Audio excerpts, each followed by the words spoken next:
Isaiah 19. An oracle concerning Egypt. See, the Lord is riding on a swift cloud and comes to Egypt. The idols of Egypt will tremble at his presence, and the heart of the Egyptians will melt within them.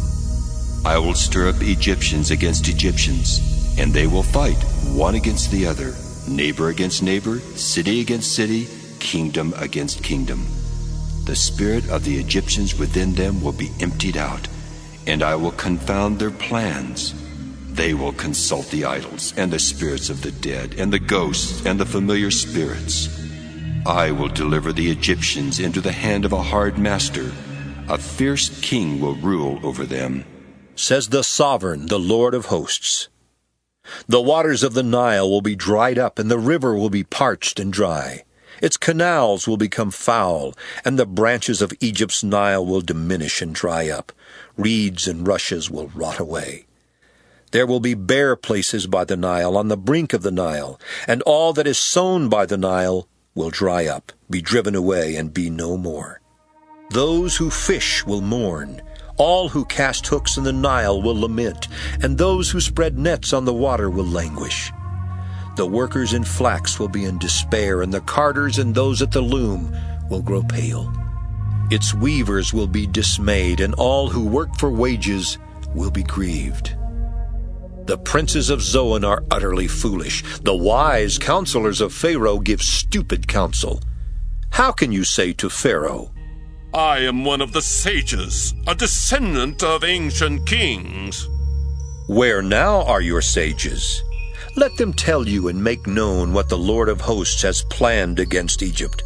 The princes of Zoan have become fools, and the princes of Memphis are deluded. Those who are the cornerstones of its tribes have led Egypt astray.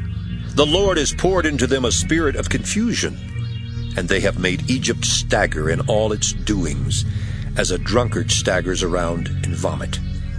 Neither head nor tail, palm branch or reed, will be able to do anything for Egypt. On that day the Egyptians will be like women, and tremble with fear before the hand that the Lord of hosts raises against them. And the land of Judah will become a terror to the Egyptians. Everyone to whom it is mentioned will fear because of the plan that the Lord of hosts is planning against them. On that day there will be 5 cities in the land of Egypt that speak the language of Canaan and swear allegiance to the Lord of hosts. One of these will be called the City of the Sun.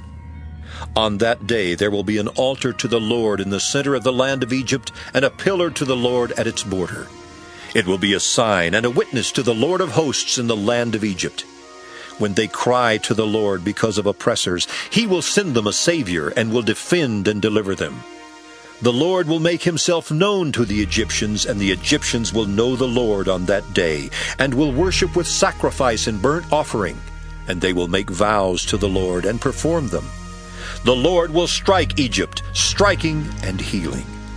They will return to the Lord, and he will listen to their supplications and heal them. On that day there will be a highway from Egypt to Assyria, and the Assyrian will come into Egypt, and the Egyptian into Assyria, and the Egyptians will worship with the Assyrians. On that day Israel will be the third with Egypt and Assyria, a blessing in the midst of the earth, whom the Lord of hosts has blessed, saying, Blessed be Egypt, my people, and Assyria the work of my hands, and Israel my heritage.